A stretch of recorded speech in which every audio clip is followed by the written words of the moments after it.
move on to the story that everyone in America has been dealing with, the mass shooting in Las Vegas. Today, we learned more details about the shooter. He was a 64-year-old man from Florida with no criminal record, and he owned 42 guns. Oh, and also, apparently, he was a multi-millionaire, which means right now, he doesn't fit any profile of any mass shooter. And you know who's having a hard time processing all of that information? The good people at Fox News. Here's the other thing. Bin Laden, we knew who to hate. You know, you saw Sandy Hook, we knew that mutant living in his basement. We don't even know enough about him to hate him yet. That is so true. How do you hate someone who's killed 59 people? Because he's not Muslim. I mean, he wasn't known to be mentally ill. He doesn't kneel for the anthem. He's just a rich white guy who shot people at a country music concert. Like, how do you hate him? There's nothing to hate. I bet someone at Fox News right now is trying to hack into 23andMe, just like, come on, there's got to be something about him. Something about him. He's got to have 2% Inuit. I'll take it. I'll take it. I guess it's kind of a burqa. I'll take it. Since Sunday's shooting didn't fit any of Fox's established narratives, they couldn't politicize it. Right? And if they couldn't politicize it, then I guess neither should anyone else. Can we not have a day in which we mourn before we engage in some very divisive debate over an issue on which there's been no agreement in this country for a very long time? You truly hope that in a moment like this, we can move beyond politics. Do you need to politicize this today? Can you just stand down for a moment? I like how Fox News says, please don't politicize this today, as if there's any time they'd be willing to talk about gun control. Because, I mean, I'm happy to wait a couple of days. But you know, they'd be like, oh, sorry, we can't do Thursday. Yeah, we're going to be talking about Hillary's emails. Be like, oh, what about Friday? No, still talking about Hillary's emails. Next month? Next year? Yeah, we're going to be swamped with the emails for a while. Yeah. But I get the concern. I mean, what kind of terrible people would push a political agenda the day after a mass shooting? Shooting like with Orlando. In the wake of this attack, you wonder whether people like that should be coming here. Everyone in the Muslim community, let's be part of the solution and work together as Americans to combat radical Islamic terrorism. It would be to the president's best interest to rally around the country to name an enemy and a movement to stop. Anybody who's coming from overseas, especially from the Middle East, we need to vet them out. Okay, that last guy is just weird. No, it's almost like he just doesn't want to see his family. We need to vet all of the people from the Middle East, especially my brother Hamid, who's always trying to come here and borrow money from me. And we need to vet my Aunt Fatima, who's always trying to set me up. I'm not getting married, Fatima. Hashtag single to mingle, okay? Okay? Block all of them. Block all of them. All of them. So clearly Fox's whole don't politicize it is BS.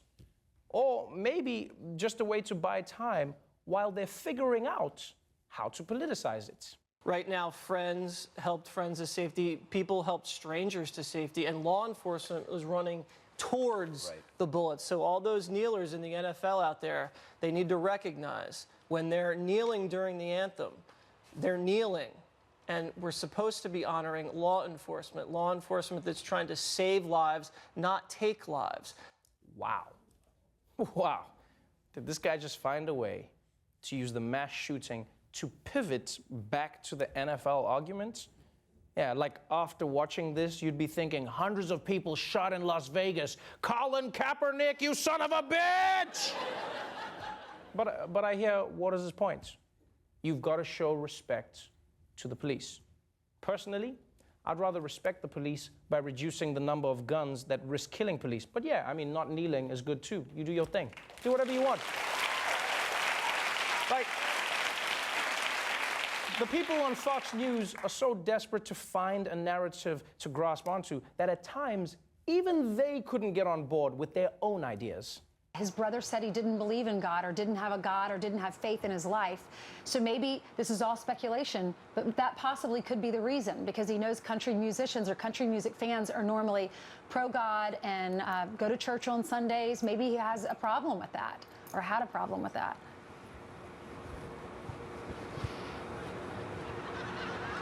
Okay, y'all want to weigh in on that? Yeah. All right, No, I didn't stay know. silent. I didn't even see it. Well, Let us know what you think. Send us your emails.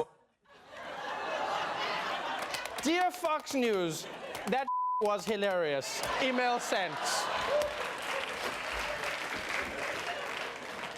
Yesterday, everyone on Fox News was flailing like Mariah Carey on New Year's Eve. Everyone. Well, everyone except for one man, SpongeBob Squarehead. Imagine if the president today brought up the Second Amendment. How would the news media in this country have reacted? There were a lot of people that raced immediately to, let's talk about guns. I've always been a believer that you got to prepare to defend yourself. And I had gun permits in New York and Rhode Island and California and Alabama and Georgia in my life. And I was trained in the use of a firearm by my parents that had connections to law enforcement. What does that mean? I was trained in the use of a firearm by my parents that had connections to law enforcement. The world doesn't work like that. Like if someone's sick on a plane, no one screams, "Does anyone have a cousin who watched Grey's Anatomy? Anyone?" But according to Sean Hannity, what really stops a bad guy with a gun is a Sean Hannity with a gun. This guy's got a machine gun. Okay, how are they going to take him on without a weapon? Or if it's happening within a crowd, if you're in San Bernardino, do you want Sean Hannity, who's trained in the safety and use of a firearm in that room, so when they drop the clip and they start to reload, you got a shot, you got a chance? Okay, Sean, you answered your own question. The shooter was 400 yards away in a hotel room 32 floors up. But you're like, yeah, but if he was down on the ground and close to me and was out of bullets, then I might have a chance to shoot him down. That's like saying if Tyra Banks had no money and I had all the money and she was like really hungry, I might have a chance. It's not reality. Hannity's fantasy was so ridiculous that even his Fox colleague couldn't get on board. Do you want Sean Hannity, who's trained in the safety and use of a firearm in that room, so when they drop the clip and they start to reload, you got a shot, you got a chance? Yeah, it wouldn't have done much good on the Mandalay 32nd floor unless you had a high-powered rifle to take him out. But your point is well taken. Yeah, Sean, you made absolutely no sense, but your point is well taken. Yeah. You know she's thinking, dude, you couldn't even protect women from being sexually harassed in your own building, and now you're Batman? Calm down, man. Calm down.